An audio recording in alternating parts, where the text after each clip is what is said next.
میں اپنے فکر کا خلاصہ آج آپ کی خدمت میں پیش کروں گا. وہ میرا اس سلسلہ اجتماعات کے اعتبار سے الوداعی تحفہ ہوگا. اب میں آغاز کر رہا ہوں. پہلی بات، اس سبب میں 3 باتیں مجھے کہنی ہیں. سب سے پہلی بات یہ کہ زندگی کی سب سے بڑی حقیقت موت ہے. ہم بھلائے رکھتے ہیں، اپنے ذہن سے اسے دور رکھتے ہیں، لیکن واقعہ یہ ہے کہ زندگی کی سب سے بڑی حقیقت موت ہے. خدا کے منکر پیدا ہوئے ہیں، لیکن موت کا انکار کرنے والا تو کوئی پیدا نہیں ہوا. اس لیے میں نے آیت آپ کو سنائی، کل نفس ذائقۃ الموت. ہر سی نفس کو موت کا مزہ چکھنا ہے، ہر جاندار کو موت کا مزہ چکھنا ہے. ثم الینا ترجعون، پھر ہماری طرف لوٹا دیے جاؤ. تو زندگی کی سب سے اہم حقیقت موت، اور موت کے بعد رجوع الی اللہ، آخرت. یہ سب سے بڑی حقیقت ہے. ایک حقیقت سب مانتے ہیں، سب جانتے ہیں، دوسری حقیقت کے اوپر پردہ پڑا ہوا ہے. میں نے اس اعتبار سے نوٹ کیا، یہ الفاظ قرآن میں 3 مرتبہ ہے. کل نفس ذائقۃ الموت، ہر جاندار کو موت کا مزہ چکھنا ہے. انبیاء اس سے مستثنا نہیں رہے، رسول اس سے مستثنا نہیں رہے، اولیاء اللہ مستثنا نہیں رہے. وقتی طور پر استثناء حضرت عیسیٰ کا ہے کہ ابھی وہ زندہ ہیں، لیکن عیسیٰ یاتی علیہ الموت، حضور نے فرمایا عیسیٰ پر بھی موت آئے گی. جب دوبارہ آئیں گے، زمین پر اتریں گے، پھر اس کے بعد ان پر موت وارد ہوگی. ان کی نماز جنازہ پڑھی جائے گی، انہیں دفن کیا جائے گا حضور کے پہلو میں. شادی بھی کریں گے، اولاد بھی ہوگی. باقی تو یہ ہے کہ کل نفس ذائقۃ الموت، سب کو موت کا مزہ چکھنا ہے. عیسیٰ بھی بالآخر اس سے مستثنا نہیں رہیں گے. بلکہ قرآن میں ایک جگہ کہا گیا ہے أَفَإِن مِتَّ فَهُمُ الْخَالِدُونَ. کیا ہے نبی، اگر آپ کا انتقال ہو گیا تو یہ کیا ہمیشہ رہیں گے؟ کون ہے دنیا میں جو ہمیشہ رہے؟ انتقال تو ہونا، آپ کا بھی ہونا ہے. إِنَّكَ مَيِّتٌ وَإِنَّهُمْ لَمَيِّتُونَ.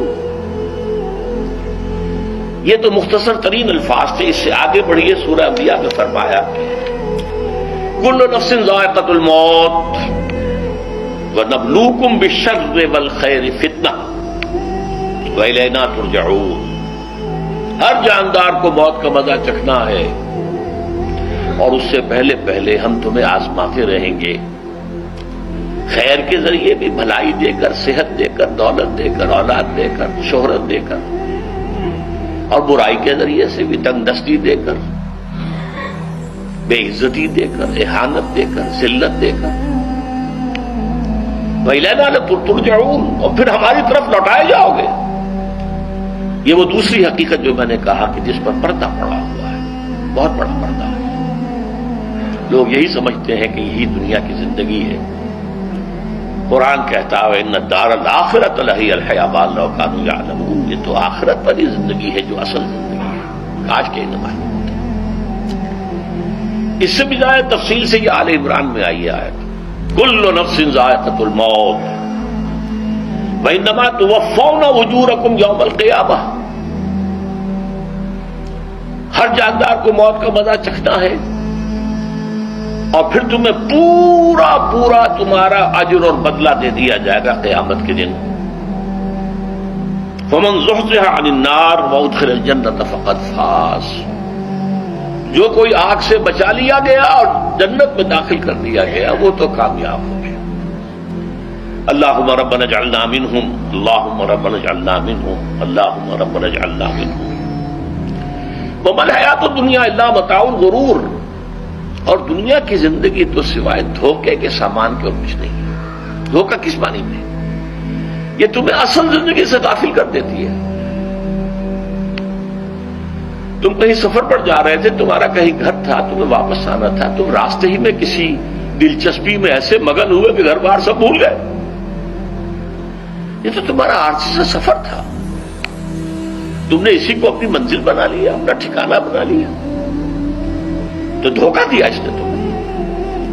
ویسے دنیا کی زندگی دھوکہ نہیں ہے، بڑی حقیقت ہے. اس لیے کہ حضور نے فرمایا انما دنیا مزرعۃ الآخرہ، یہ دنیا آخرت کی کھیتی ہے، یہاں بوؤ گے تو وہاں کاٹو گے، یہاں کچھ کمائی کرو گے تو وہاں اس کا بدلہ ملے گا۔ اس اعتبار سے دنیا بہت بڑی حقیقت ہے، ایک ایک لمحہ بہت بڑی قیمتی شے ہے، لیکن اگر یہ دنیا تمہیں آخرت سے غافل کر دے تو اس سے بڑا دھوکے باز اور کوئی نہیں۔ یہ اصل دجال ہے۔ میں نے تقریباً 60 برس کی عمر کو جب میں پہنچا تھا تو موت کا انتظار شروع کر دیا تھا۔ میرے قریبی احباب کو معلوم ہے، میں کہتا رہا، یہ بھی کہتا رہا کہ بھائی میں اپنے حصے کا کام کر چکا ہوں، جتنی صلاحیت اللہ نے دی تھی، جتنی بھی میرے اندر استعداد تھی، میں اس کو بھرپور طریقے پر استعمال کر چکا ہوں۔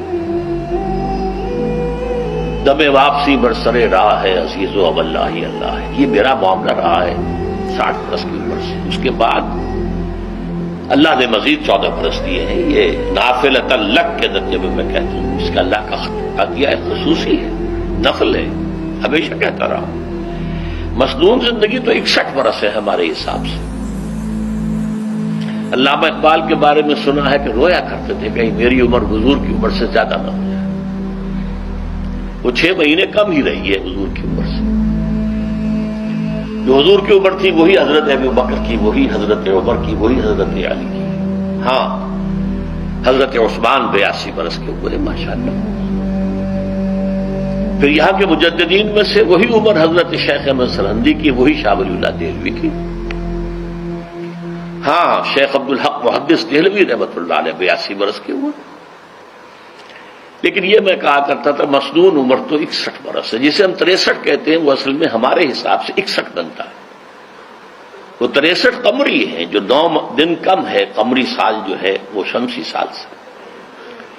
بہرحال میں اس وقت سے منتظر تھا، لیکن جو بھی وقت اللہ نے دیا ہے اللہ کا شکر ہے، وہ مفید کاموں میں لگا ہے۔ ان میں خاص طور پر میں سمجھتا ہوں کہ اللہ کا مجھ پر سب سے بڑا احسان، اور مجھے پر نہیں، بہت بڑے پیمانے پر لوگوں پر جو احسان ہوا ہے، وہ میرا 1998 کا دورہ ترجمہ قرآن ہے جو کراچی میں ہوا تھا۔ 1998 کے مارچ میں میرا بڑا آپریشن ہوا، دونوں گھٹنے تبدیل کیے گئے، لیکن 98 کے آخر میں، حالانکہ میں چل نہیں سکتا تھا، کراچی میں مسجد جو ہے اونچی ہے، دوسری منزل پر ہے، تو خاص ریمپ بنایا گیا جس کے ذریعے میں ویل چیئر پر مجھے لے جایا جاتا تھا۔ میں نے درس دیا۔ اس درس کی گزشتہ چند سالوں سے پوری دنیا میں جو گونج ہوئی ہے اللہ کے فضل و کرم سے، اللہ کی کوئی حکمت خداوندی اس کے ساتھ وابستہ ہے۔ اس میں میرے کسی کام کو دخل نہیں ہے، میری کسی کوشش کو دخل نہیں ہے۔ میں نے تو جو درس میں دیتا آ رہا تھا سن 85 سے دورہ ترجمہ قرآن، البتہ یہ بات ضرور ہے کہ میں نے محسوس کیا تھا کہ سن 98 کے اس درس میں دورہ ترجمہ قرآن کے مجھے خصوصی انشراح حاصل تھا۔ میری ساری گفتگو کا حاصل کیا ہے؟ دیکھیے، نظریاتی تحریکوں کا تعلق اشخاص سے نہیں ہوتا، ٹھیک ہے، کوئی اس کا داعی ہوتا ہے، کوئی اس کا مؤسس ہو جاتا ہے، کوئی اس کا آغاز کرنے والا ہوتا ہے، لیکن نظریاتی تحریک افراد سے وابستہ نہیں ہوتی۔ افراد آتے چلے جاتے ہیں اپنا اپنا حصے کا کام کر کے، جس کو جتنا مقدر ہے، جتنی اللہ تعالیٰ کی طرف سے توفیق ہے، وہ اپنا کام کرے گا، چلا جائے گا۔ یہ چمن یوں ہی رہے گا اور ہزاروں جانور اپنی اپنی بولیاں سے بول کر اڑ جائیں گے۔ مبارک ہیں وہ لوگ جنہیں قرآن کی بولی بولنا نصیب ہو جائے۔ وَإِنْ يَحْسَبُ أَنِّي مِنْهُمْ، مجھے گمان ہے، اللہ کا فضل ہے کہ میں ان میں سے ہوں، میں نے قرآن کی بولی بولی ہے، اور قرآن مجید کو جیسا کہ وہ ہے ایز اٹ از، اپنے کو مذمومہ خیالات، اپنے کوئی ذہن سے زائدہ نظریات کو میں نے اس میں دخل نہیں دیا، جسے انگریزی میں آپ آبجیکٹیولی کہتے ہیں۔ خالص معروضی طور پر قرآن کو پڑھا ہے، قرآن کو قرآن سے سمجھائے، یا پھر سیرت رسول سے سمجھائے۔ میں لفظ سنت کی بجائے سیرت استعمال کر رہا ہوں۔ قرآن مجسم حضور تھے صلی اللہ علیہ وسلم، اور حضور کی سیرت اور حیات جو ہے وہ قرآن مجید کی اصل تفسیر ہے۔ یہ حقیقت بھی بہت کم لوگوں کے علم ہے۔ وہ احادیث کا نام تو لیتے ہیں، احادیث بھی ہے، سیرت بھی تو احادیث ہی سے ہمیں ملتی ہے، لیکن میں خاص طور پر سنت یا حدیث کی بجائے سیرت کروں اس کے بعد۔ قرآن کی دو سورسز ہیں، قرآن خود اور سیرت رسول صلی اللہ علیہ وسلم۔ بہرحال انشاءاللہ العزیز یہ کام بڑھے گا، چلے گا، یہ میں ابھی بعد میں عرض کروں گا۔ دوسری بات جو میں نے آیت پڑھی آپ کو، وَمَن نُعَمِّرْهُ نُنَكِّسُ فِي الْخَلْقِ أَفَلَا يَعْقِلُونَ، بہت بڑی حقیقت زندگی کی یہ بھی ہے، اس کی ہم عمر زیادہ کر دیتے ہیں، اس کی خلقی صلاحیتوں میں کمی کر دیتے ہیں۔ موٹی بات ہے، بڑھاپا آئے گا، ہمیشہ کی مانی ہوئی بات ہے۔ اگرچہ جوانی میں آدمی بڑھاپے کا تصور نہیں کرتا، لیکن بڑھاپا آنا ہے،